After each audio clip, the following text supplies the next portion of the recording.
Formal learning पढ़े थे, ठीक है। अब पढ़ लेते हैं कि कैरेक्टरिस्टिक्स क्या क्या होते हैं लर्नर के। दो प्रकार के लर्नर्स होते हैं हमारे हिसाब से, अभी जो हम पढ़ने वाले हैं उसमें, जिसमें आपको देखना होगा। पहला है एडलसेंट लर्नर और दूसरा है आपका एडल्ट लर्नर, ठीक है। एडलसेंट लर्नर कौन होता है? जो कि 12 साल से 18 साल तक के का होता है, ठीक है। इसके क्या कैरेक्टरिस्टिक्स होते हैं? ये एक तो जो आपके स्कूल लाइफ वाला जो फेज होता है वाले होते हैं, है ना। तो इसमें हमको क्या देखने को मिलता है कि ये जो लर्नर्स होते हैं वो हमको बाहर से इनको मोटिवेशन देने की ज़रूरत पड़ती है। एक्सट्रिंसिक आपको देखना पड़ता है मोटिवेशन, क्योंकि खुद को नहीं पता होता है कि पढ़ क्यों रहे हैं।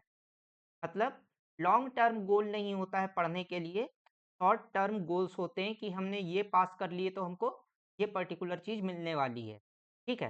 तो चाहे वो आपका स्टार्टिंग हो कि हमको जो है साइकिल के लिए पढ़ना है, कि यदि इतना परसेंटेज लाएंगे तो साइकिल मिल जाएगी, या हम देखें कि हमको एक पर्टिकुलर कॉलेज मिल जाएगा। ये सारे के सारे जो मोटिवेशन होते हैं वो एक्सट्रिंसिक मोटिवेशन होते हैं, ठीक है। यानी कि बाहरी तौर पे कोई आपको कोई मोटिवेशन दे रहा है, ठीक है। यहाँ तक कोई कंफ्यूजन है? इसके बाद आते हैं हमारे एडल्ट लर्नर्स। एडल्ट लर्नर्स कौन होते हैं? जो कि 18 प्लस वाले होते हैं। 18 प्लस वाले जो लर्नर्स होते हैं उनका मेन मोटिवेशन क्या होता है? वो इंटरनल मोटिवेशन होता है कि हमको लाइफ में ये पर्टिकुलर गोल को अचीव करना है, हमको जॉब करनी है या किसी पर्टिकुलर फील्ड में काम करना है। इसलिए लोग एक्सट्रिंसिक मोटिवेशन ना होते हुए इंट्रिंसिक मोटिवेशन होता है। कोई ला करके कोई गिफ्ट नहीं देने वाला है या कोई बाइक नहीं देने वाला है। आप यदि कोई भी पढ़ाई कर रहा है एडल्ट लर्नर, तो वो खुद को किसी मुकाम पर ले जाने के लिए पढ़ रहा है, किसी सॉल्यूशन के लिए पढ़ रहा है, ठीक है। तो यहाँ पर मेन जो मोटिवेशन होता है या क्यों पढ़ाई की जाती है, प्रॉब्लम सॉल्विंग के लिए पढ़ाई की जाती है, अपने आप की स्किल्स को इम्प्रूव करने के लिए पढ़ाई की जाती है, या किसी पर्टिकुलर गोल को अचीव करने के लिए पढ़ाई की जाती है। तो आप पढ़ाने वाले हैं अगले साल से, वो कैसा होगा? वो एडल्ट लर्नर्स होंगे। तो आपको ज़्यादातर जो क्वेश्चंस आप पूछेंगे वो एडल्ट लर्नर के लिए पूछे जाएंगे कि एडल्ट लर्नर के क्या-क्या कैरेक्टरिस्टिक्स होते हैं स्टडी को लेकर के। तो स्टडी को लेकर के कैसे होते हैं? सबसे पहले तो मोटिवेशन इंट्रिंसिक होता है, बाहर से मोटिवेशन नहीं दिया जाता है। जो मेन पर्पस होता है पढ़ाई करने का वो होता है प्रॉब्लम सॉल्विंग करना और अपने करियर गोल्स को अचीव करना, रियल लाइफ सिचुएशंस के हिसाब से पढ़ाई करना। जो स्किल्स आपको रियल लाइफ में अप्लाई करने वाले होंगे उस हिसाब से आप पढ़ाई करेंगे, ठीक है। फैमिली की रिस्पॉन्सिबिलिटीज रहती है, एजुकेशन को आपको बैलेंस करके चलना रहता है अपने रियल लाइफ के साथ में। तो ये सारी चीज़ों को देखा जाता है और इन सारी चीज़ों का प्रभाव पड़ता है आपके एडल्ट लर्नर में, ठीक है। आपके क्वेश्चंस बनाए, कितने क्वेश्चन सही बने?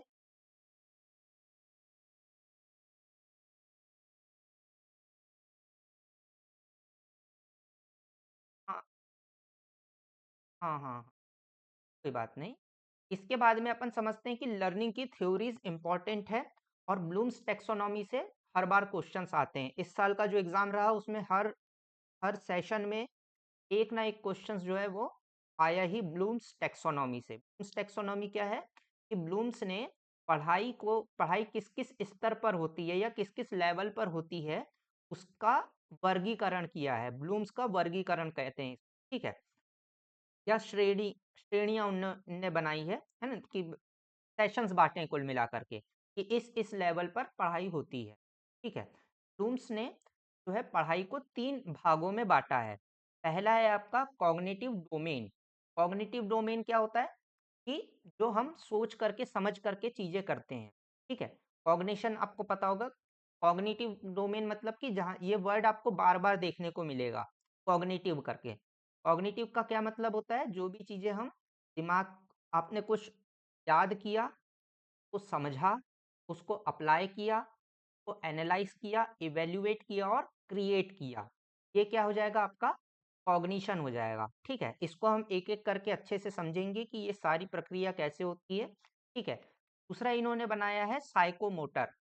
में साइकोलॉजी और मोटर दो अलग अलग पार्ट है, ठीक है। साइकोमोटर में क्या आ जाएगा?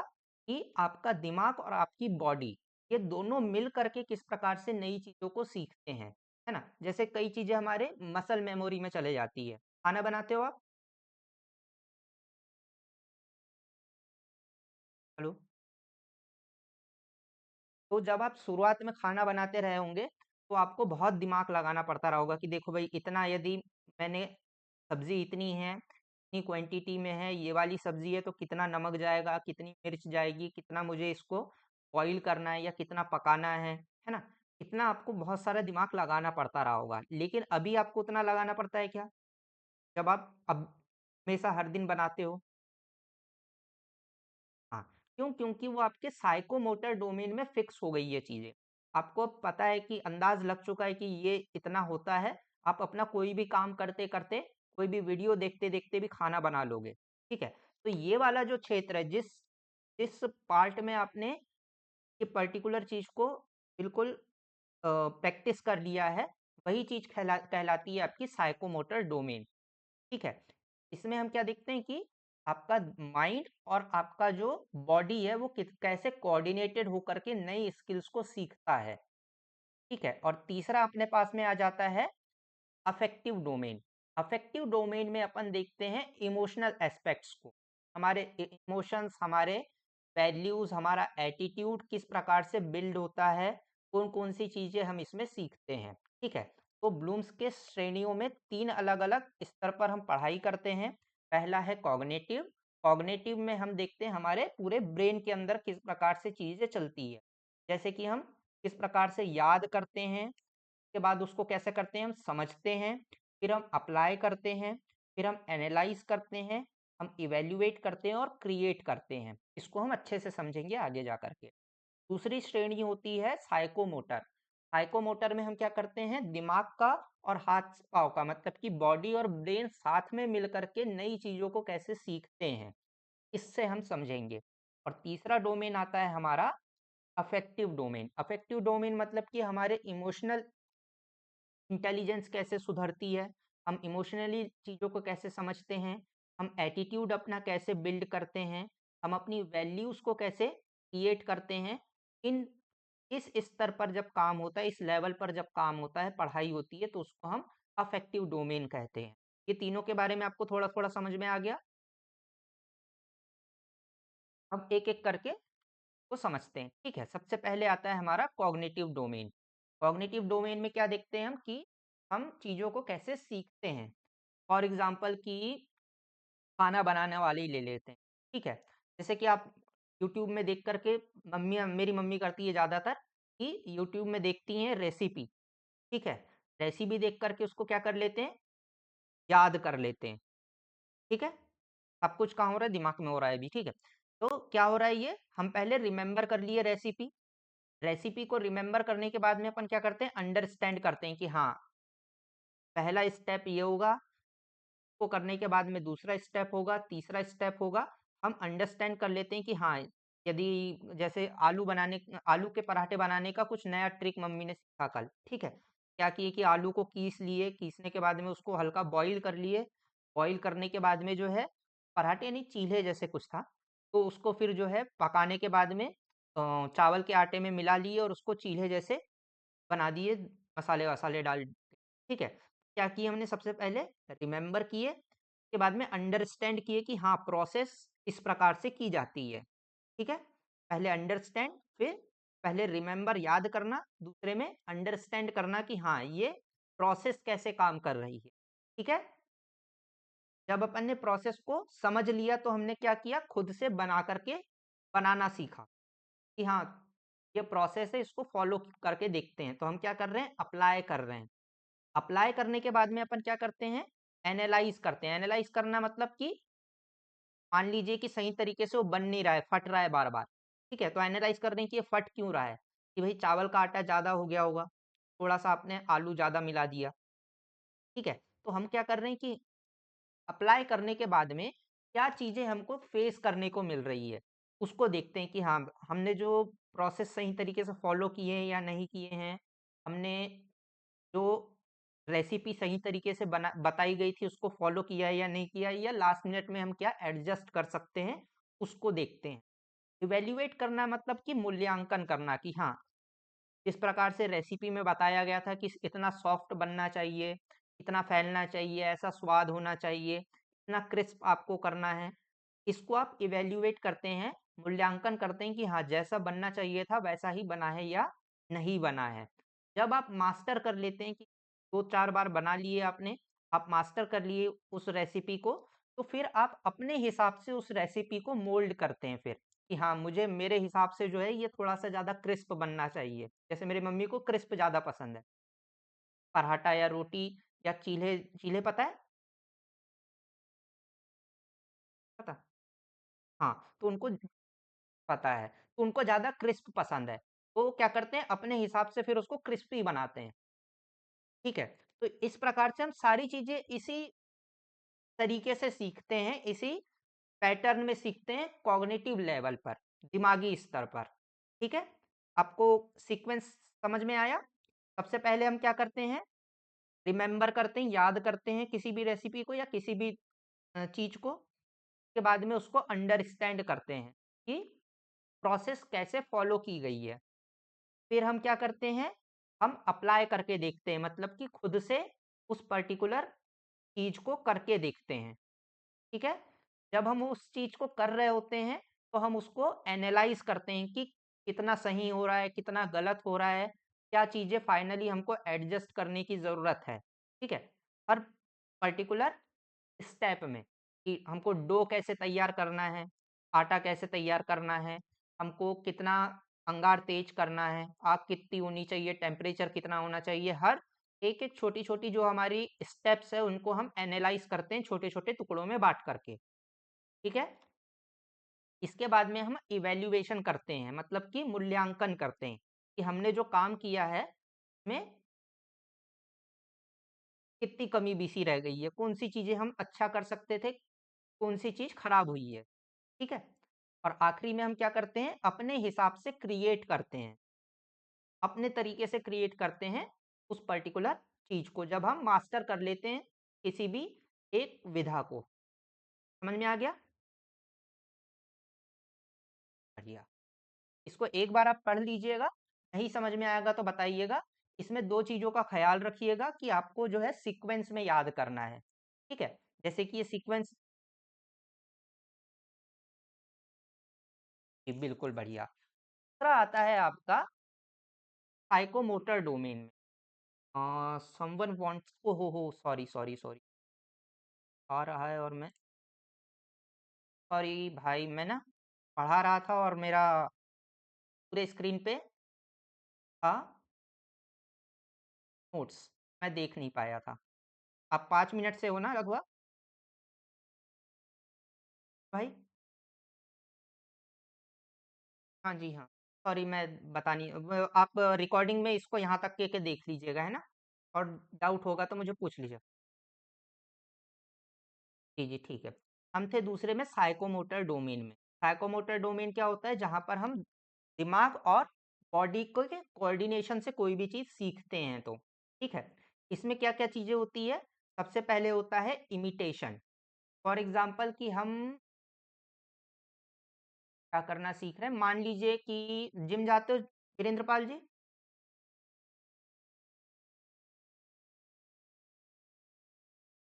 चलो बढ़िया, वॉलीबॉल आप खेलते हैं तो आप जैसे कि नया ट्रिक आपको कहीं आपने देखा कि हाँ, ये नया ट्रिक है, नया तरीका है, उसको आप सबसे पहले आप अपन क्या करते हैं, साइकोमोटर डोमेन में हम क्या करते हैं कि नई चीज़ें किस प्रकार से सीखी जाती है, उसके बारे में यहाँ वर्गीकरण है। अलग-अलग टाइप से हम कैसे सीखते हैं। जैसे कि कॉग्निटिव में हम क्या करते हैं, दिमाग जो भी चीज़ हम सीख रहे होते हैं, देख रहे होते हैं, उसको किस प्रकार से हमारा माइंड लर्न करता है, उसके बारे में हम कॉग्निटिव डोमेन में देखते हैं।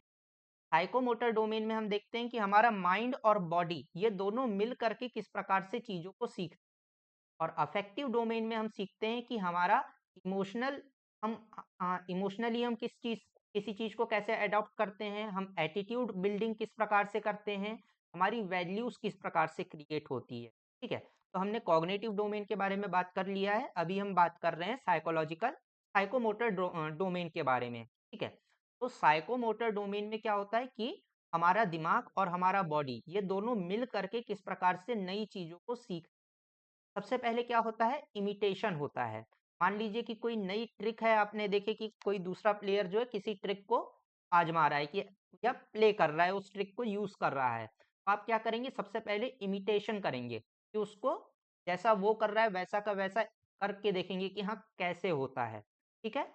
उसके बाद में हम क्या करते हैं, मैनुपुलेशन करते हैं। मैनुपुलेशन करने का क्या मतलब है कि उसने अपने हिसाब से उस पर्टिकुलर मूव को किया, आप अपने हिसाब से करेंगे, अपने प्लेइंग के स्टाइल के हिसाब से। आपका जो जेस्चर्स रहता है, जैसा आप पोस्चर रखते हो, जब आप मान लीजिए कि आप सर्व कर रहे हो, तो सर्व करते समय आपकी जो स्टाइल होती है, आपका जो बॉडी पोस्चर होता है, उसके हिसाब से आप उस पर्टिकुलर ट्रिक को मैनिपुलेट करेंगे अपने हिसाब से। ठीक है। उसके बाद में आप क्या करेंगे, आप प्रिसीशन करेंगे, मतलब कि अपने स्किल्स में उसको डालने का ट्राई करेंगे। मतलब बार बार प्रैक्टिस के थ्रू आप उसको कर सकते हैं, या अपनी एक्यूरेसी लेकर के आएंगे उस पर्टिकुलर मूव के अंदर। ठीक है।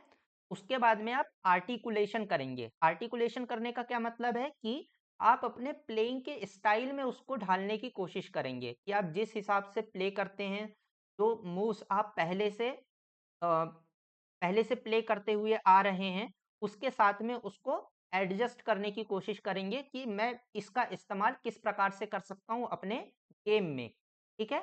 और उसके बाद में आप क्या करेंगे, नेचुरलाइजेशन। नेचुरलाइजेशन मतलब कि आप इतना प्रैक्टिस करेंगे उस पर्टिकुलर मूव को कि वो आपके बॉडी मूवमेंट्स के साथ में एडजस्ट हो जाए, आपको अलग से दिमाग ना लगाना पड़े कि मुझे ये वाला मूव अभी प्ले करना है, वो आपके नेचुरल प्लेइंग में ही एडजस्ट हो जाए। ठीक है। तो ये तरीका होता है, या ये सीक्वेंस होता है जब हम क्या करते हैं, साइकोमोटर डोमेन में नई चीजों को सीखते हैं। Is it clear? किसी पॉइंट में आपको कोई मतलब डाउट है?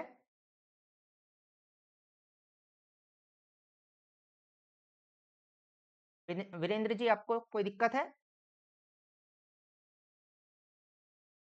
सबसे पहले क्या है, इमिटेशन है, मतलब कि जैसा आगे वाले ने किया वैसा का वैसा आप करने की कोशिश करेंगे। दूसरा क्या होगा फिर, कि आप मैनिपुलेशन करेंगे, मतलब कि उसकी जो स्टाइल है वो अपने हिसाब से एडजस्ट करने की कोशिश करेंगे। ठीक है। उसके बाद में आप क्या करेंगे, प्रिसीशन करेंगे, मतलब कि उस पर्टिकुलर स्किल में पारंगत होंगे, मतलब कि ज़्यादा से ज़्यादा आप प्रैक्टिस करेंगे ताकि उस पर्टिकुलर मूव को आप बहुत अच्छे तरीके से परफॉर्म कर पाओ। आर्टिकुलेशन करने का मतलब क्या होगा कि उस पर्टिकुलर एक मूव को आप अपने गेम में इस प्रकार से ढाल लो कि वो दूसरे आपका आपका स्टाइल बन जाए, वो आपका तरीका बन जाए। ठीक है। और आखिरी में क्या होगा, नेचुरलाइजेशन, मतलब कि वो नेचुरल आपके बॉडी मूवमेंट के साथ में एडजस्ट हो जाए, आपको अलग से एफर्ट्स ना लगाना पड़े उस पर्टिकुलर मूव को परफॉर्म करने के लिए, वो आपके नेचुरल गेम का पार्ट बन जाए। ठीक है। तो इस प्रकार से हम साइको मोटर डोमेन में नई चीजों को सीखते हैं। ठीक है। इसके बाद में आता है आपका अफेक्टिव डोमेन। अफेक्टिव डोमेन में हम किस चीज के साथ में डील करते हैं, जब हम नया एटीट्यूड को देते हैं, हम इमोशन नया सीखते हैं और नया वैल्यूज सीख। ठीक है। वैल्यूज क्या होती है पता है?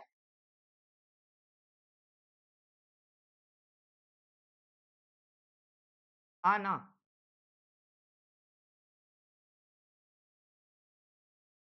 कि नहीं? हाँ, वैल्यू मतलब वैल्यूज। नहीं नहीं नहीं। हाँ, थोड़ा बहुत अपन आप सही जा रहे हो। वैल्यूज का मतलब होता है कि मूल सिद्धांत आपके क्या हैं। बोलते हैं ना कि ये हाई वैल्यू। हाँ, जैसे आपको कौन सी चीजें करनी है, ये पर्टिकुलर हर व्यक्ति का होता है कि भाई मेरे लिए जो है वो, मान लीजिए कि हम ये बोले कि मेरी ये वैल्यूज है कि मुझे पढ़ाना है, भले ही मुझे उस चीज का तुरंत में कोई रेम्यूनरेशन मिले ना मिले, मतलब उसके लिए मुझे तुरंत में पैसे मिले ना मिले, लेकिन मुझे अपने तरफ से 100% देना है पढ़ाई के लिए, ये मेरी वैल्यूज है। ठीक है? या मैं पैसों के लिए कोई भी गलत काम नहीं करूँगा, ये मेरी वैल्यूज़ है।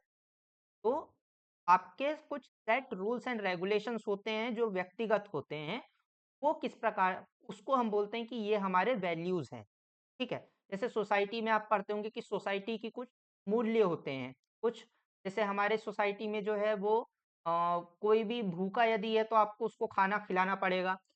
पड़ेगा के मतलब खाना खिलाया जाता है हमारे तरफ से, चाहे वो हर कल्चर में को देखने को मिलता है। पानी को लेकर के कि कोई भी प्यासा यदि है तो आप उसको पानी पिलाएँगे ही पिलाएँगे, ठीक है? तो ये कुछ हमारे मूल सिद्धांत है मतलब कि बेसिक रूल्स एंड रूल्स जो हमने खुद ने अपने ऊपर लगाए हुए हैं, कोई इसको इन्फोर्स नहीं कर रहा है। ऐसे रूल्स जो हमने खुद ने अपने लिए बनाए हैं और उसका हम पालन करते हैं। ये इन्फोर्सेबल नहीं है यानी कि कोई अलग से आकर के आपके ऊपर इसको इन्फोर्स नहीं कर रहा है। तो आप उसको किस प्रकार से क्रिएट करते हैं, उन वैल्यूज़ को कैसे अपने लिए बनाते हैं और सीखते हैं नई वैल्यूज़ को, नए एटीट्यूड को किस प्रकार से सीखते हैं। एटीट्यूड का क्या मतलब है कि किसी भी एक पर्टिकुलर सिचुएशन में, किसी भी एक पर्टिकुलर पर्सन के प्रति आपका कैसा व्यवहार होता है, इसको बोलते हैं एटीट्यूड, ठीक है? जैसे कि अ, यदि आपने कोई बच्चा देखा, छोटा बच्चा यदि आपने देखा तो आपका छोटे बच्चे के प्रति कैसा व्यवहार रहता है? ये आपका एटीट्यूड है उस बच्चे के प्रति, ठीक है? तो आपका एटीट्यूड क्या होता है? एटीट्यूड का मतलब है कि किसी भी पर्टिकुलर सिचुएशन में, किसी पर्टिकुलर व्यक्ति के प्रति, किसी पर्टिकुलर एक्ट के प्रति, कोई भी यदि किसी ने आपको कुछ बोल दिया, तो फिर आपका क्या रिएक्शन होता है, ये आपके एटीट्यूड को बताता है, ठीक है? दोनों चीज़ें क्लियर है, वैल्यू और एटीट्यूड?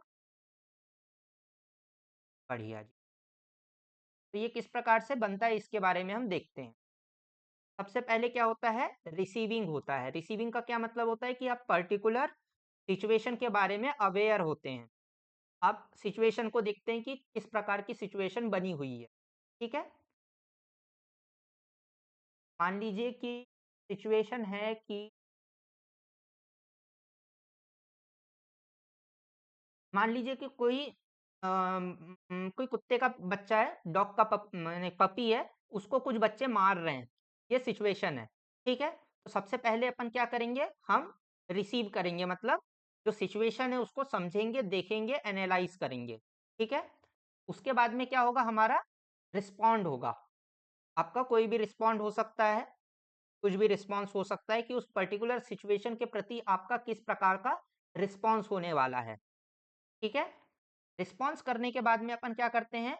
वैल्यूइंग करते हैं मतलब कि मूल्यांकन करते हैं कि ये पर्टिकुलर जो हमारा ये सिचुएशन था, इसमें मेरा किस प्रकार का रिस्पॉन्स रहा, क्या और हमारे पास में अल्टरनेटिव्स थे, इन सारी चीज़ों के बारे में आप जो है एनालाइज़ेशन करेंगे, ठीक है? एनालाइज़ेशन करने के बाद में आप क्या करेंगे? ऑर्गेनाइज़ करेंगे, अपने सारे के सारे थॉट्स को समझेंगे कि हाँ, ये पर्टिकुलर सिचुएशन यदि आती है, तो मेरे पास में रिएक्ट करने के 3-4 अलग-अलग तरीके हो सकते हैं। मैं मुँह से कुछ जवाब दे सकता हूँ, मैं हाथ-पाँव चला सकता हूँ, मैं कस वर्ड का यूज़ कर सकता हूँ, गाली दे सकता हूँ। हमारे पास में 4-5 अलग-अलग ऑ ऑप्शंस हैं। उस ऑप्शंस में से मैं क्या चुन सकता हूँ, उसको आप क्या करेंगे? प्रॉपर्ली एनालाइज़ करेंगे, ऑर्गेनाइज़ करेंगे सही तरीके से। ठीक है? कि ये सिचुएशन है, ये सॉल्यूशंस हैं, इसमें से बेस्ट सॉल्यूशन क्या हो सकता है? इसको आप सही तरीके से एनालाइज़ करेंगे और उसके बाद में आप कैरेक्टराइज़ेशन करेंगे मतलब कि क्या आपका रिस्पॉन्स होगा आपके थॉट प्रोसेस के हिसाब से, आपकी वैल्यूज़ के हिसाब से, आपके सोच के हिसाब से उसको आप फाइनलाइज़ करेंगे, चुनेंगे। ठीक है? तो ये होता है आपका वैल्यू सिस्टम को और समझने का कि आप रिएक्ट किस प्रकार से करते हैं किसी भी पर्टिकुलर सिचुएशन में। सबसे पहले हम क्या करते हैं? रिसीव करते हैं, समझते हैं किसी भी सिचुएशन को। समझने के बाद में हम क्या करते हैं? रिस्पॉन्ड करते हैं पर्टिकुलर सिचुएशन में। रिस्पॉन्ड करने के बाद में हम क्या करते हैं? वैल्यूएशन करते हैं कि हमने रिस्पॉन्ड क्या किया, क्या-क्या रिस्पॉन्स हो सकते थे, इनके बारे में आप सही से इवैल्यूएशन करते हैं, वैल्यूएशन करते हैं। इसके बाद में हम क्या करते हैं? ऑर्गेनाइज करते हैं अपने थॉट प्रोसेस को सारा, कि ये पर्टिकुलर सिचुएशन थी, इसमें मैंने ये चीजें सोचा, हमारे पास में 4 अलग अलग ऑप्शंस थे, इसमें से फिर क्या हम मेन अपनी सोच बनाएंगे, और वो सोच क्या होगी, हमारा कैरेक्टराइजेशन होगा। Is it clear? कोई दिक्कत है इसमें? ठीक है, इसको आप अपने से एक बार पूरा पढ़ लीजिएगा, फिर यदि कोई आपको डाउट होगा तो अपन कल की क्लास में उसको समझ लेंगे, ठीक है? क्योंकि अपने पास में लर्निंग की 3-4 और थ्योरी, 5-6 और थ्योरीज है, वो भी अपने को समझना है, तो खिचड़ी नहीं होना चाहिए, ठीक है? ओके, ये पहली थ्योरी थी। दूसरी थ्योरी है हमारी experiential learning theory. Experiential learning theory में हम क्या देखते हैं कि हम अपने अनुभव के आधार पर किस प्रकार से चीज़ों को सीखते हैं, ठीक है? अपने अनुभव के आधार पर हम किस प्रकार से चीज़ों को सीखते हैं, तो हम क्या बोलते हैं, एक्सपेरेंशियल लर्निंग थ्योरी। डेविड कॉल्ब ने इसको दिया हुआ है, इसने 2 थ्योरीज दी हुई है कुल मिला करके, दोनों ये पहली थ्योरी का ही आगे एक्सटेंशन हमको देखने को मिलेगा, ठीक है? पहली थ्योरी में उनने ये बताया कि हम किस प्रकार से अपने एक्सपीरियंस के बेस पर नॉलेज को क्रिएट करते हैं, ठीक है? नॉलेज क्या होता है और इंफॉर्मेशन क्या होती है, ठीक है? इंफॉर्मेशन क्या होती है, रॉ डेटा होता है, जैसे कि मैं अभी जो आपको दे रहा हूँ, जो मैं आपको अभी बता रहा हूँ, ये आपके लिए रॉ डेटा है, मतलब कि केवल जानकारियां हैं। जानकारियों को आप अपने माइंड में लेते हैं, सुनते हैं, उसको समझते हैं, और उसके बेसिस पर नॉलेज क्रिएट करते हैं अपने माइंड में। कोई भी किसी को ज्ञान नहीं दे सकता है, केवल इंफॉर्मेशन दे सकता है, ठीक है? जो भी मैं आपको बात बता रहा हूँ, ये आपके लिए कच्चा माल है, मतलब कि ये केवल आपके लिए इंफॉर्मेशन है। इंफॉर्मेशन को आप क्या करते हैं, रिसीव करते हैं, उसको समझते हैं, और उसके बाद में उससे नॉलेज क्रिएट करते हैं अपने माइंड पर। तो जो आपका आपने जो नॉलेज क्रिएट किया है, वो किस किस चीज के बेसिस पर होगा, आपका पर्सनैलिटी, आपके पहले के एक्सपीरियंस के बेस पर होगा, आपके पुराने नॉलेज के बेस पर होगा, आपके वैल्यू सिस्टम के ऊपर होगा, आपके, अपन ने जैसे अभी कॉग्निटिव डोमेन में समझे ना, कि आपके कॉग्निशन किस प्रकार का है, आप कैसे एनालाइज करते हैं किसी भी इंफॉर्मेशन को, उस इंफॉर्मेशन से आप किस प्रकार से नॉलेज को क्रिएट करते हैं, ठीक है? तो इंफॉर्मेशन क्या होती है, आपको क्लियर हुआ? इंफॉर्मेशन मतलब कि जो भी चीज मैं आपको अभी स्क्रीन पे दिखा रहा हूँ, जो भी ज्ञान मैं आपको दे रहा हूँ, वो आपके लिए क्या है, इंफॉर्मेशन है। नॉलेज कहाँ पे बनती है, आपके दिमाग में बनती है, ठीक है? आपके लिए नॉलेज कहाँ पे बनेगी, आपके दिमाग में बनेगी, मतलब कि जो भी मैं रॉ आपको इंफॉर्मेशन दे रहा हूँ, उसको आप अपने माइंड में लेंगे, उसको समझेंगे, आपकी पुराने एक्सपीरियंस के साथ में उसको मैच करेंगे, और आपके दिमाग की जो एबिलिटी है, उससे आप ज्ञान को बनाओगे, ठीक है? Is it clear? ठीक है। उसी प्रकार अपन क्या करते हैं, एक्सपेरेंशियल लर्निंग थ्योरी में हम जो चीजें सामने से देख रहे होते हैं, उसको समझते हैं, एज अ रॉ डेटा अपन हम लेते हैं, और उसको समझते हैं, और उससे हम क्या करते हैं, अपने नॉलेज क्रिएट करते हैं। सबसे पहले हम क्या करते हैं, कॉन्सेप्चुअल एक्सपीरियंस, मतलब कि कॉन्क्रीट एक्सपीरियंस। कॉन्क्रीट एक्सपीरियंस का क्या मतलब होता है, डूइंग करना। मान लीजिए कि आप क्या कर रहे हैं, मान लीजिए कि आप अब बाइक चलाना सीख रहे हैं, ठीक है? बाइक चलाना सीख रहे हैं, तो आप क्या कर रहे हैं, कुछ चीज सीख, क्रियाशील है, कुछ काम कर रहे हैं, ठीक है? उससे आप क्या करेंगे, ऑब्जर्वेशन करेंगे कि हाँ, ये एक्सेलरेटर है, एक्सेलरेटर को इतना हम यदि पुश करते हैं तो मेरी गाड़ी इतने स्पीड से आगे बढ़ती है। कितना आपका एक्शन है और कितना आपका रिएक्शन है, तो आप क्या करते हैं, सही तरीके से समझते हैं, देखते हैं, ठीक है? आपका एक्शन क्या है और रिएक्शन कितना हो रहा है, उसको आप ऑब्जर्व करते हैं, ठीक है? तो आपका क्या होता है, रिफ्लेक्टिव ऑब्जर्वेशन होता है। आपके जो रिफ्लेक्ट्स हैं, वो आप सही तरीके से ऑब्जर्व करते हैं, ठीक है? उसके बाद में क्या होता है, एब्स्ट्रैक्ट कॉन्सेप्चुलाइजेशन, मतलब सोचने का काम कि हाँ, मेरा कितना एक्सेलरेटर यदि मैं बढ़ाऊं धीरे धीरे तो मेरी गाड़ी जो है किस स्पीड से आगे बढ़ेगी। इसको आप क्या करते हैं, कॉन्सेप्चुलाइज करते हैं, दिमाग में बैठालते हैं कि हाँ, मुझे इस स्पीड से जो है अपने ब्रेक छोड़ने हैं। मैं स्कूटी वालों के लिए बात कर रहा हूँ, है ना, कि क्योंकि उसमें क्लच तो होता नहीं है, तो मैं कितने स्पीड से जो है अपनी ब्रेक को छोड़ रही हूँ और कितने स्पीड से एक्सेलरेटर को बढ़ा रही हूँ, तो कितना हमारा स्पीड बन रहा है। ठीक है। और आखिरी में क्या होता है, एक्टिव एक्सपेरिमेंटेशन। आप क्या करते हैं, इस पर्टिकुलर पूरे के पूरे ज्ञान को अप्लाई करते हैं और गाड़ी अपने तय स्पीड पे चलने लग जाती है। ठीक है। तो ये सारे हम 4 स्टेज में किसी भी चीज को सीखते हैं अपने पर्सनल एक्सपीरियंस के बेस पर। सबसे पहले क्या होता है, डूइंग, जो भी आप सीख रहे हैं उसको कर रहे हैं। के बाद में आप देख रहे हैं कि आपका एक्शन और रिएक्शन क्या हो रहा है। ठीक है। रिफ्लेक्टिव ऑब्जर्वेशन करके। ठीक है। उसमें हम क्या देखते हैं कि हमारा, यदि हम इतना इनपुट डाल रहे हैं तो हमारा आउटपुट कितना निकल रहा है, हमको इसको किस प्रकार से एडजस्ट करने की जरूरत है। इसके बाद में आप क्या करते हैं, कॉन्सेप्चुअल एब्स्ट्रैक्ट कॉन्सेप्चुलाइजेशन, मतलब हम दोनों के अपने एक्शन और रिएक्शन में क्या चीजें हमको समझ में आ रही है उसको हम कॉन्सेप्चुलाइज करते हैं, थिंक करते हैं उसके बारे में। ठीक है। कि हमको कितना अपना ब्रेक छोड़ना है और कितना एक्सिलरेटर देना है, उसको हम सही तरीके से एनालाइज करते हैं, समझते हैं अपने दिमाग में। और आखिरी में हम क्या करते हैं, जितना भी हमने सोचा समझा है उसको अप्लाई करके गाड़ी चलाना सीख लेते हैं। ठीक है। ये चारों चीजें आपको क्लियर है।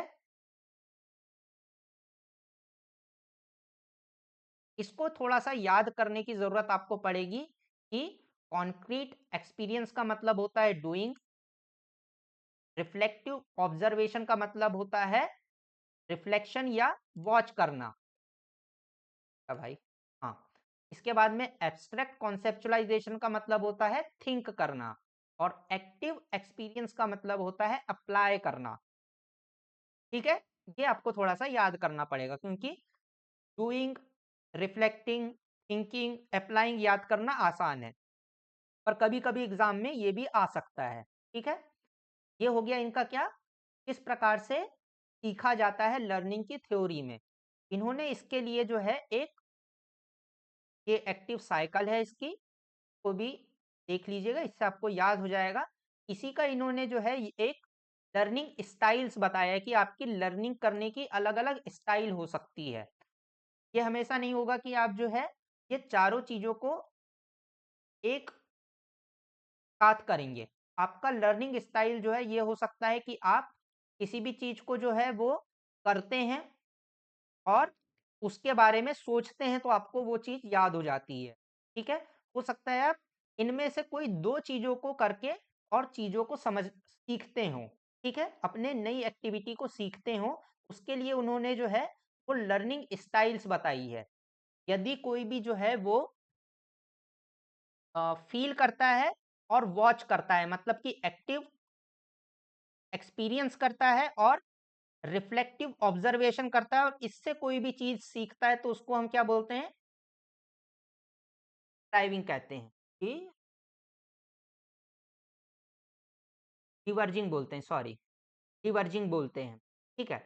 इसमें क्या होगा कि जैसे आप क्या करते हैं कि मूवी देख रहे हैं आप, वेब सीरीज देखते हैं। हाँ। कौन सी वाली, मतलब कैसी वाली, कौन सी, पंचायत देखे हैं अभी। अच्छा, पंचायत देख ली आपने, ठीक है।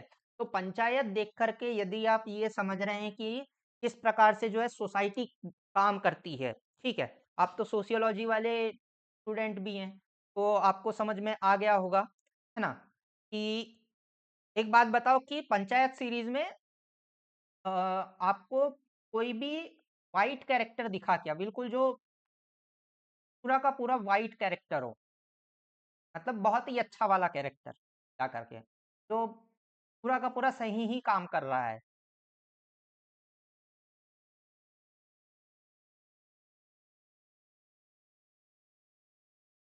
आप पूरे के पूरे जो कैरेक्टर है सब ग्रे कैरेक्टर है वहां पे, मतलब कि थोड़े थोड़े अच्छे हैं, थोड़े थोड़े खराब हैं।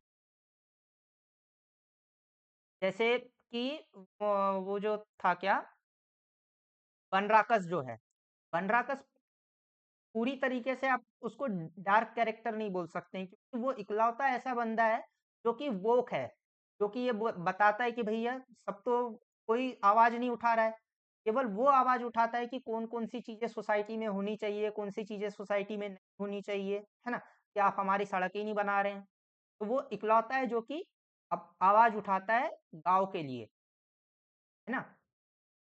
लेकिन प्रधान जी जो है वो पश्चिम फुलेरा को कुछ नहीं देते हैं, पूरब में पूरा का पूरा को जो है घर दे देते हैं, तो वो खुद डार्क कैरेक्टर है।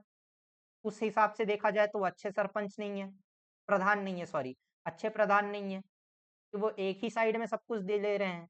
ठीक है, तो जब हम क्या करते हैं, किसी भी चीज को देखते हैं, समझते हैं, फील करते हैं, और हम क्या कर रहे हैं, जैसे हमने वेब सीरीज देखा, तो हम क्या कर रहे हैं वहां पर फील कर रहे हैं किसी भी चीज को कि अरे ये तो बहुत अच्छा कैरेक्टर है, ये बहुत बुरा कैरेक्टर है, यहाँ पे बहुत बुरा हो रहा है, यहाँ पर अच्छा हो रहा है। हम क्या कर रहे हैं, फील कर रहे हैं किसी भी चीज को, और हम क्या कर रहे हैं, वॉच कर रहे हैं सीरीज को। यहाँ पर जो हम नई चीजें अपने दिमाग में सीखेंगे वो क्या हो जाएगा, डाइवर्जिंग। समझ में आया, है ना? जब हम क्या करते हैं, किसी भी चीज को फील करते हैं और वॉच कर रहे होते हैं, उसको हम क्या बोलते हैं, डाइवर्जिंग बोलते हैं। जैसे कि हमने वेब सीरीज के बारे में समझा कि हाँ ये वेब सीरीज ऐसी है, हमको सारे के सारे ग्रे कैरेक्टर देखने को मिल रहे हैं, कुछ चीजें सही होती है, कुछ चीजें, हर व्यक्तित्व में सब कुछ अच्छा नहीं होता है, कुछ अच्छी चीजें भी होती है, कुछ खराब चीजें भी होती है ना। तो जैसे वो बात कर रहे होते हैं ना कि हम लोगों के साथ में क्या बोलते हैं, वो कौन है जिसको खाने पे बुलाए थे और बोले कि हमारे साथ में जुड़ जाओ, बोलता है कि हम गरीब हैं लेकिन क्या नहीं है, गद्दार नहीं है, विनोद, विनोद ही है ना। हाँ, विनोद का कैरेक्टर ही। तो विनोद का कैरेक्टर कहीं एक जगह पे बोलता है ना कि हम लोगों के साथ में बात अच्छी है कि हम लोग जो हैं वो लालची नहीं है, क्योंकि हम लोगों का खर्चा कम है, मतलब है लेकिन थोड़े से कम है ना। तो वहां पे वो बता रहा है कि हम लोग भी हैं लेकिन थोड़े से कम वाले हैं, हमारा लालच थोड़ा कम है, उन लोगों का लालच कुछ ज्यादा ही है क्योंकि उनका खर्चा बहुत ज्यादा है ना, प्रधान जी लोगों का। तो वो बता रहे कि हाँ, खराबी सब लोगों में है, उनमें भी खराबी है, हम में भी है, लेकिन हम थोड़े से कम वाले हैं। ठीक है, तो हमने क्या किया, कि आपको समझ में आ गया कि हम क्या करें, एक्टिव एक्सपीरियंस कर रहे हैं और वॉच कर रहे हैं। अब क्या होगा कि वॉच करना और थिंक करना, यानी कि मान लीजिए हम क्या कर रहे हैं, वो आप वीडियो देखते हैं ना जिसमें नई रेसिपीज बनाई जाती है, तो उसमें हम क्या करते हैं कि रेसिपी को देख रहे हैं और सोच भी रहे हैं कि हाँ यदि ये वाला इंग्रेडिएंट अपन डालेंगे तो क्या होगा, इस पर्टिकुलर प्रोसेस को कितने देर चलना चाहिए, हम दिमाग भी लगा रहे हैं अपना कि क्या चीजें कर सकते हैं, क्या चीजें नहीं कर सकते हैं, उसके पास में पर्टिकुलर वाला इंग्रेडिएंट है, क्योंकि वो वीडियोस में तो भाई उनके पास में अजीब अजीब चीजें रहती है जो हमारे यहाँ पे मिलती भी नहीं है, तो हम उसके बदले क्या इस्तेमाल कर सकते हैं, के बारे में हम सोचते हैं ना कि चलो हमारे पास में जो है, यदि मान लो ओवन नहीं है तो ओवन के बदले अपन कैसे उसको बना सकते हैं, बगैर ओवन के कैसे बनाएंगे अपन किस रेसिपी को, के बारे में हम सोच भी रहे होते हैं और सीख भी रहे होते हैं, देख भी रहे होते हैं। तो उस समय जो हम करते हैं वो क्या करते हैं, एसिमिलेशन। ठीक है, जो हमारा सेकंड वाला है वो क्या है, जब हम देख रहे होते हैं किसी भी चीज को और उसके बारे में सोच रहे होते हैं, तो हमारी जो स्टडी होती है, हमारी जो लर्निंग्स होती है, वो कैसी होती है, एस्टिमिलेशन में होती। क्लियर है, बढ़िया है। इसके बाद में क्या है, एक्टिव एक्सपेरिमेंटेशन और थिंकिंग। जब अपन क्या करते हैं कि हमने देख लिए रेसिपी को और अब हम खुद से कर रहे हैं, ठीक है, हम कर भी रहे हैं और अपना दिमाग भी लगा रहे हैं कि हाँ अपने पर्टिकुलर चीज, मान लीजिए कि जीरे को इतना भुना था या किसी भी सब्जी को इतना भुना था, तो कैसे भुना था और कितना भुना था। उसको करते करते हम सीख रहे हैं कि किस प्रकार से इसको किया जा सकता है। ठीक है, तो हम इस समय क्या कर रहे हैं, थिंक भी कर रहे हैं और साथ में काम भी कर रहे हैं। तो ये क्या हो जाएगा, हमारा कन्वर्जिंग हो जाएगा। ठीक है, जब हम क्या कर रहे हैं कि एक्टिविटी भी परफॉर्म कर रहे हैं और साथ में हम क्या कर रहे हैं, हम एक्टिविटी भी परफॉर्म कर रहे हैं और उस बारे में सोच भी रहे हैं, तो उसको हम क्या बोलते हैं, कन्वर्जिंग करना। ठीक है, अब हम क्या कर रहे हैं कि पर्टिकुलर चीज को हम फील भी कर रहे हैं और काम भी कर रहे हैं। ये दोनों चीजें जब एक साथ हो रही होती है तो हम क्या करते हैं, एकोमोडेटिंग करते हैं। ठीक है, तो ये साइकिल को आप एक दो बार पढ़ लीजिएगा, आपको याद हो जाएगी। इसमें बहुत ज्यादा आपको रट्टा मार वाला सिस्टम नहीं करना है, समझ जाना है और वर्ड्स को याद कर लेना है। वैसे भी आप लोग सोशल साइंस वाले हो, जल्दी याद हो जाएगा आप लोगों को। ठीक है,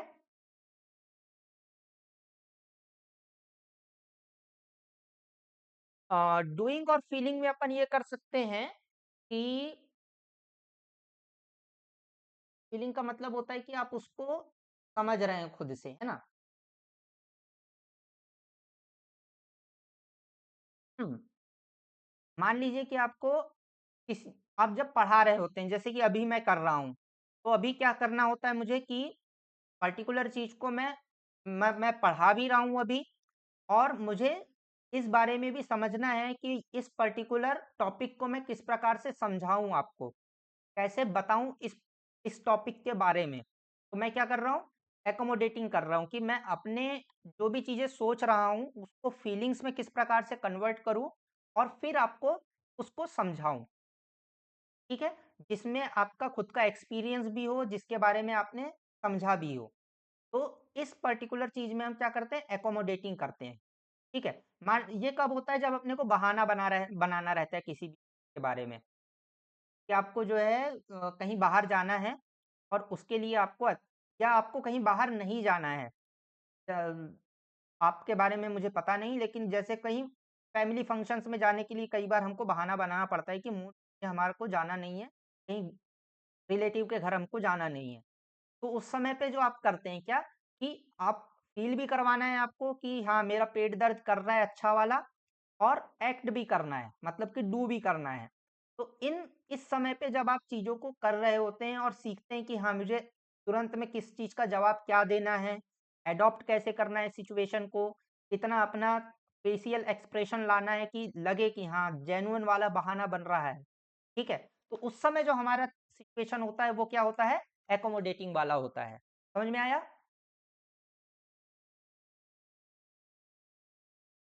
मतलब समझ में आया कि बस।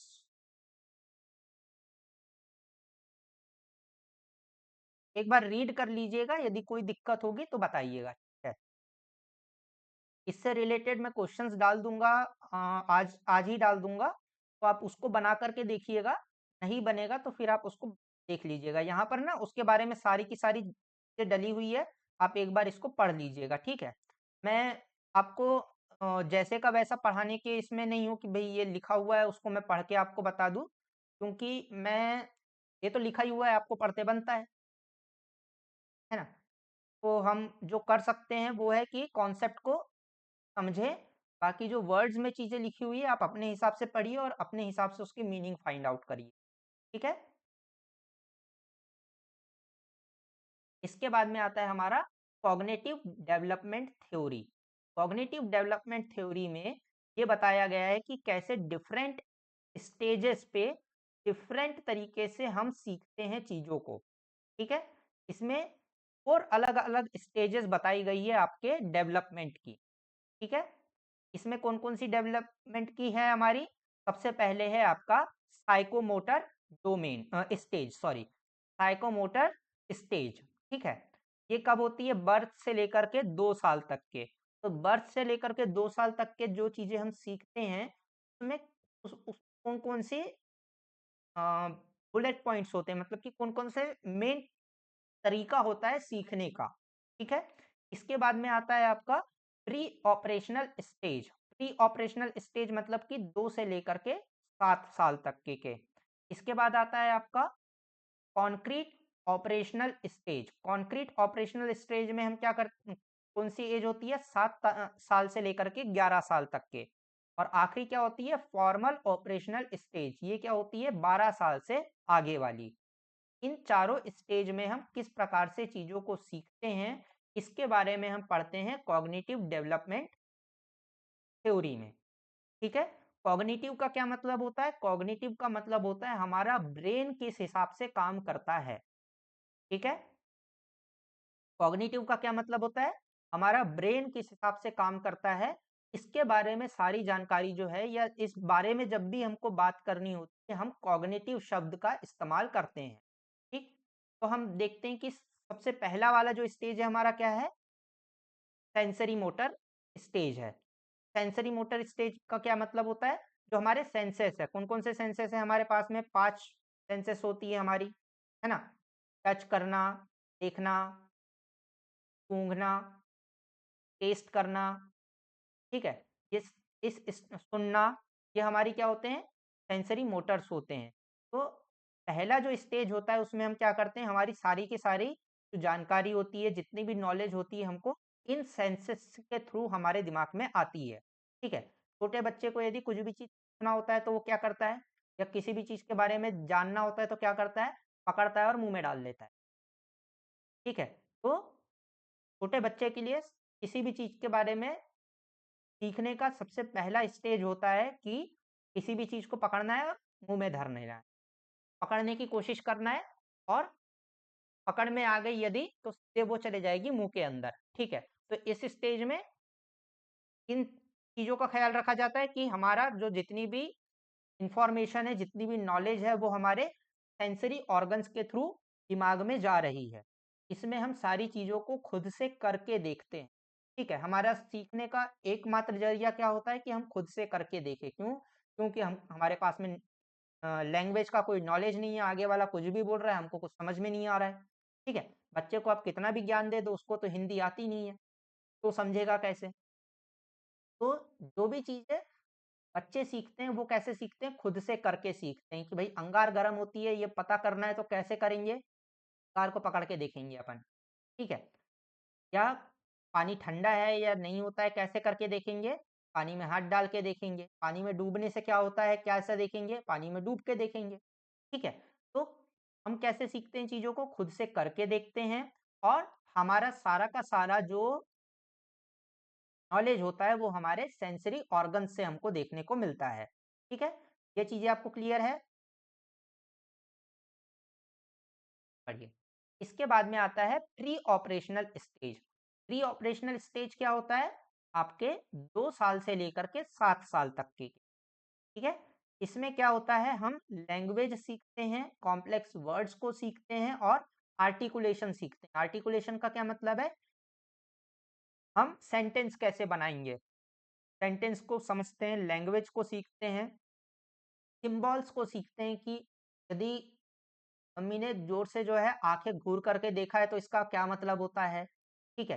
तो अलग अलग सिचुएशंस में अलग अलग इसका मतलब होता है, तो आपको समझना होता है कि इस समय घूरने का क्या मतलब है। आपने जो है कपड़े फेंक दिए हैं बेड में, या आपने ज़्यादा खा लिया है, आप दूसरे के रिलेटिव्स के घर में जाकर के ज़्यादा बोल रहे हैं, या कोई भी चीज़ उठा ले रहे हैं, इसका क्या मतलब है घूरने का, आपको खुद को समझना होता है। तो सिंबल्स को हम समझना सीखते हैं। ठीक है। हम कैरेक्टर्स को समझना सीखते हैं, हम इंटरपर्सनल रिलेशनशिप को समझना सीखते हैं कि दोस्त क्या होते हैं, कैसे बनते हैं। इन सारी चीज़ों के बारे में हम समझना सीखते हैं इस पर्टिकुलर स्टेज में। इस स्टेज में आपको एक वर्ड का थोड़ा सा ख्याल रखना है, और वो है ईगोसेंट्रलिज्म। ठीक है। इससे क्वेश्चंस आते हैं। इस पर्टिकुलर थ्योरी में आपको दो चीजें याद करनी है। दो चीजें कौन कौन सी है? आपको स्टेजेस याद करनी है कि 4 स्टेज कौन सी होती है, और ये कितने कितने साल में होती है। मतलब कि साइको जो आपका पहला है सेंसरी मोटर स्टेज, वो कब से कब तक के है? प्री ऑपरेशनल स्टेज कब से कब तक है? और इनके थोड़े थोड़े ओवरव्यू कैरेक्टरिस्टिक क्या होते हैं। तो जो इको सेंट्रलिज्म होता है वो क्या होता है कि जब छोटा बच्चा होता है तो उसके हिसाब से उसके अलावा कोई भी चीज नहीं। ठीक है। जैसे कि मनी कोई चीज नहीं होती, पैसा कुछ भी नहीं होता। जिस खिलौने के ऊपर हाथ रख दिए वो अपना है। ठीक है, जिस सामान के ऊपर हाथ रख दिए वो अपना है। अपन ही है जो भी है, इस दुनिया में अपने अलावा कोई भी नहीं है। ये रहता है दिमाग में छोटे बच्चों के कि उनको उनके सिवा और कोई भी चीज देखने को नहीं मिलती है। वो दूसरे के पर्सपेक्टिव से किसी भी चीज को नहीं समझ सकते कि दूसरे के पर्सपेक्टिव से क्या चीज हो। ठीक है, उस समय अपने पास हमारा दिमाग क्या चलता है कि पापा के पास में 100 रुपए हैं, 100 रुपए का मतलब क्या होगा, मैं बच्चा था तो उसका मतलब होता था 400 चॉकलेट्स। तो 400 चॉकलेट्स हो सकती है मेरे पास में यदि ये 100 रुपए मिल जाए तो। ठीक है, तो वो 100 रुपए का मतलब क्या होता है, 400 चॉकलेट्स होता है, इसके अलावा उसकी और कोई मीनिंग नहीं। इसके यानी कि हम अपने पर्सपेक्टिव के अलावा किसी और के पर्सपेक्टिव से कोई भी चीज नहीं समझ सकते हैं ईगो सेंट्रलिज्म के इस पर्टिकुलर स्टेज पे। समझ में आया? कोई डाउट है इसमें? कोई किसी को समझाना होगा तो समझा दोगे?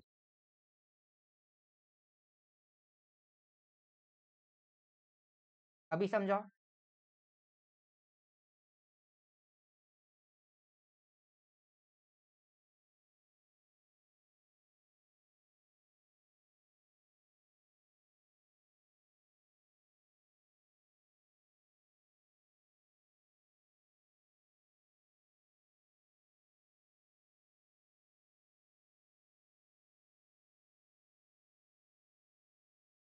इसके बाद में आता है आपका concrete operational stage. Concrete operational stage पे क्या होता है, स्टूडेंट का लॉजिकल सोचना स्टार्ट हो जाता है। ठीक है, जैसे कि प्री ऑपरेशनल स्टेज में स्टूडेंट क्या सीखते हैं, नंबर सिस्टम सीखते हैं कि ये 1 2 3 4 5 6 7 8 होता है, लेकिन क्या होता है ये पता नहीं होता है ना।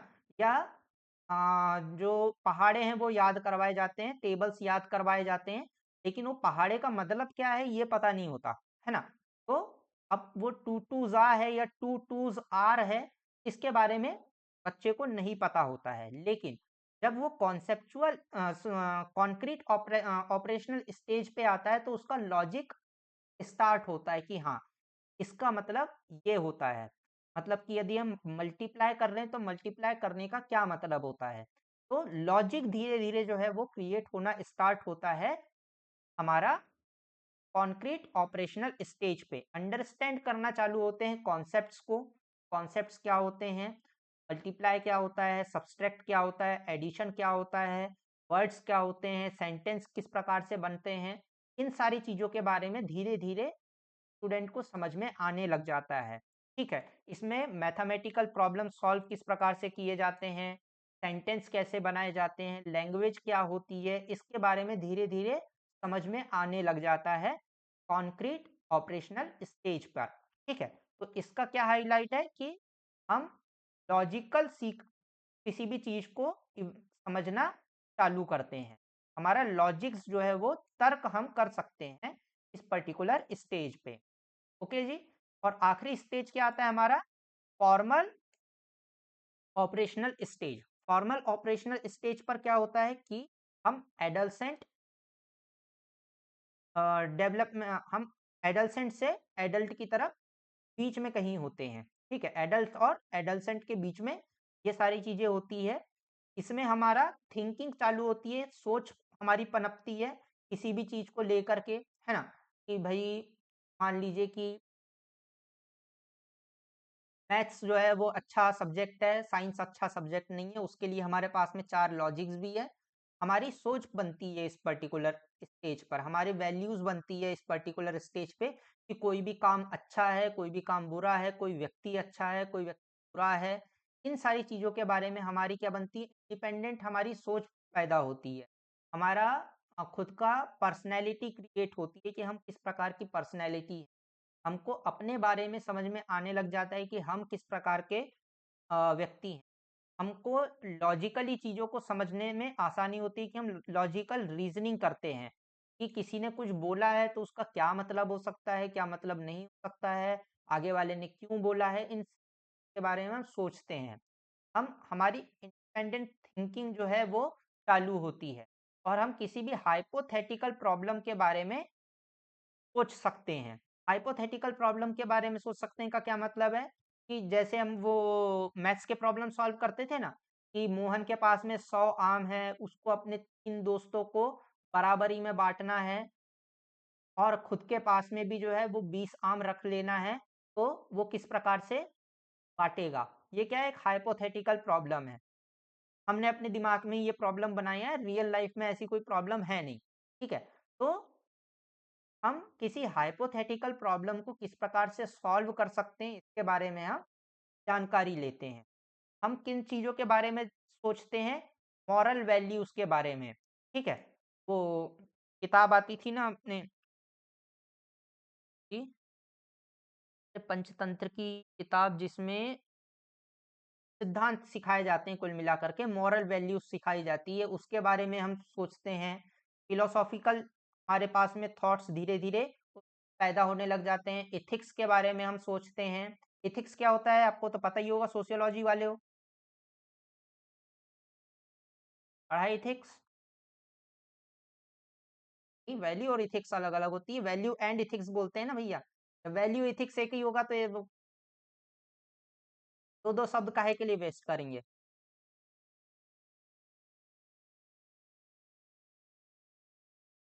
नहीं, नहीं, नहीं।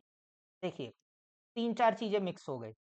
व्यवहार आपका किस प्रकार से किसी के प्रति रहेगा, ये होगा आपका बिहेवियर, ठीक है? बिहेवियर क्या होता है? ये लॉन्ग टर्म चीज़ है थोड़ी-सी, कि आपका व्यवहार किसी भी प्रकार का कैसा है। जैसे हम आप कहाँ से हो? छतरपुर एमपी से हो। इंदौर वाले आपके दोस्त होंगे 1 आध 2 यदि कहीं पर, तो वो ज़्यादातर इस्तेमाल करते हैं भई व्यवहार सही होना चाहिए, है ना? व्यवहार के ऊपर जो है सब कुछ टिका हुआ होता है। तो हमारे यहाँ पे व्यवहार शब्द का बहुत ज़्यादा इस्तेमाल होता है ना? तो व्यवहार का क्या मतलब होता है कि आपका बिहेवियर ओवरऑल पूरे लाइफ टाइम बताता है, ठीक है? आप लोगों के साथ में संवाद जब कर रहे होते हैं, बातचीत जब कर रहे होते हैं, उनके साथ में टेकल जब कर रहे होते हैं, तो आपका व्यवहार किस प्रकार का होता है, ठीक है? ये हो जाएगा आपका बिहेवियर। अ, आपका वैल्यू क्या होती है? वैल्यू होती है कि आपके सेट रूल्स एंड रेगुलेशंस क्या हैं? वो हमेशा आपको प्रत्यक्ष रूप से देखने को नहीं मिलेंगे। प्रत्यक्ष रूप से आपकी वैल्यूज़ जो है वो देखने को नहीं मिलेगी, वो आपके कामों के ज़रिए देखने को मिलती है कि आपके काम किस प्रकार से हैं, तब आपकी समझ में आती है कि वैल्यू क्या होगी। क्या आप पैसे को लेकर के किस प्रकार की आपकी वैल्यू है, बचाने वाली है या खर्च करने वाली वैल्यू है? आपके व्यवहार में दिखता है कि आपकी वैल्यूज़ क्या हो है, ठीक है? एटीट्यूड क्या होता है? एटीट्यूड होता है किसी एक पर्टिकुलर अ, सिचुएशन में आपका क्या बिहेवियर है। एक पर्टिकुलर सिचुएशन में आपका किस प्रकार का बिहेवियर है रहता है, वो आपका एटीट्यूड बताता है। और तीसरी चीज़ क्या है? एथिक्स। एथिक्स का क्या मतलब होता है कि आप डिसीज़न मेकिंग किस बेस पर लेते हैं। आपने वो देखा है टॉम एंड जेरी देखा है टॉम एंड जेरी? तो वो टॉम जब रहता है ना, जब वो जेरी को पकड़ लेता है तो उसके ना कान के मतलब दोनों तरफ जो है एक लाल वाला जेरी निकलता है, एक व्हाइट वाला जेरी निकलता है। तो जो रेड वाला रहता है वो बोलता है कि जेरी को मार दे, खत्म कर। और जो व्हाइट वाला रहता है वो बोलता है कि छोड़ दे। एक रहता है डेविल वाला और एक रहता है एंजल वाला। देखे आपने? हाँ, तो यही एथिक्स है कि आप इन दोनों में से किसकी बात मानते हो, ठीक है? कि आप इन दोनों में से किसकी बात मानते हो, यही आपकी एथिक्स को बताता है कि आप इविल वाले की बात मानते हो या आप एंजल वाले की बात मानते हो। तो इस पर्टिकुलर स्टेज में जो है हमारा ये डिसीजन मेकिंग करने का तरीका डेवलप हो जाता है कि हम ये वाले को मानेंगे या दूसरे वाले को मानेंगे। हमारा डिसीजन डिसीजन मेकिंग किस प्रकार का है, हमारी एथिक्स क्या है, हम चोरी करेंगे कि नहीं करेंगे, हम झूठ बोलेंगे या नहीं बोलेंगे। इन दोनों बाइनरीज के बीच में हम किसी एज चुनते हैं। तो ये जो चुनने वाला, जो ऑप्शंस को एक्सेप्ट करने वाला स्टेज होता है, या जो ये हमारी डिसीजन मेकिंग है कि हम क्या व्यवहार करने वाले हैं, इसी को हम एथिक्स बोलते हैं। ठीक है? क्लियर है? हाँ जी। हम सोशली किस प्रकार से व्यवहार करेंगे और पॉलिटिकल इश्यूज में हमारा किस प्रकार का रहने वाला है व्यवहार। पॉलिटिकल इश्यूज का ये मतलब नहीं है आउट उसमें कि बीजेपी और कांग्रेस वाला। पॉलिटिकल इश्यूज का मतलब हमारे सोसाइटी में भी जो पॉलिटिक्स होती है, जो हमारे फ्रेंड ग्रुप में जो पॉलिटिक्स होती है, तो सारी चीजें की घेराबंदी हो जाती है ना कि हाँ आप वाली पार्टी वाले हैं, ये दूसरे पार्टी वाले हैं, ठीक है, तो उससे बात मत कर, मेरी बात बंद है उससे। ऐसा होता है ना स्कूल्स में, कॉलेजेस में, मेरी बात उससे नहीं होती है तो तू भी बात मत कर, ये भी पॉलिटिक्स है। तो आप किस प्रकार से सोसाइटी के जी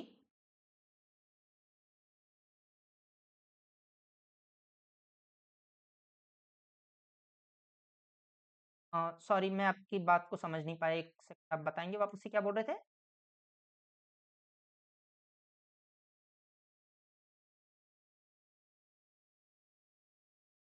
हाँ जी, वो हमारी अपब्रिंगिंग किस प्रकार की है उसी हिसाब से हम किसी भी चीज को चॉइस करते हैं कि हमको क्या चॉइस करना है।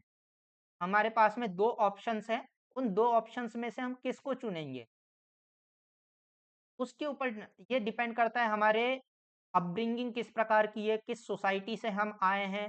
जैसे कि ये बात बोली जाती है कि भाई आप हम जितने भी हाँ, एक कोट जो है बहुत ज़्यादा मुझे ठीक लगता अच्छा लगता है कि we can do whatever we will but we can not will what we will. मतलब की बात यह है कि हम जो कुछ भी चाहें वो हम कर सकते हैं, लेकिन हम क्या चाहेंगे ये हम नहीं चाह सकते। ये हमारे हाथ में नहीं है कि हम क्या चाहेंगे। ठीक है, जैसे कि पढ़ाना है, ये मेरी इंडिपेंडेंट चॉइस थी, ये मैं 100% नहीं बोल सकता हूँ। क्यों? क्योंकि इस पर्टिकुलर चॉइस तक के पहुँचने के लिए बहुत सारी अलग-अलग सिचुएशंस, बहुत सारे अलग-अलग सर्कमस्टांसेस या उस समय मेरे दिमाग में जो केमिकल लोचा हुआ मैंने डिसीजन ले लिया। ठीक है? तो जो भी हम चॉइस करते हैं वो हमारी इंडिपेंडेंट चॉइस होती है। ये 100% हम ट्रू नहीं मान सकते हैं।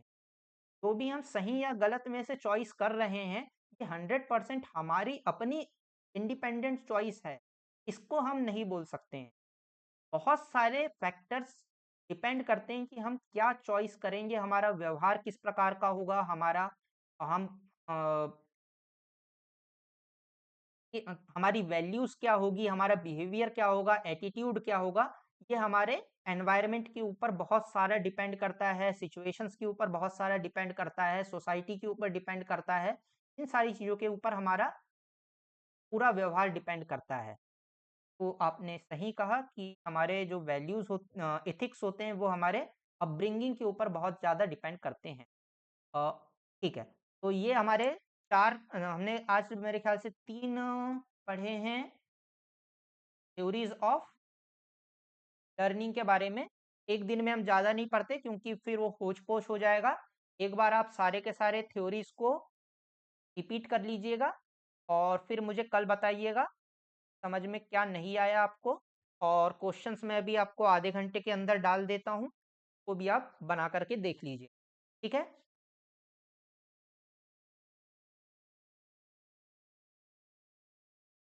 पीडीएफ तो डली हुई है।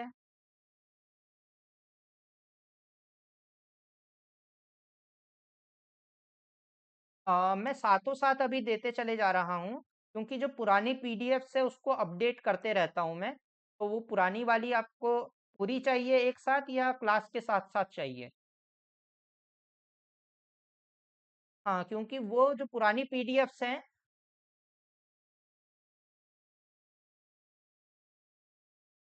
व्हाट्सएप मैं एक बार मैम से डिस्कस कर लूँगा उसके बारे में कि कहाँ पर दे सकता हूँ मैं।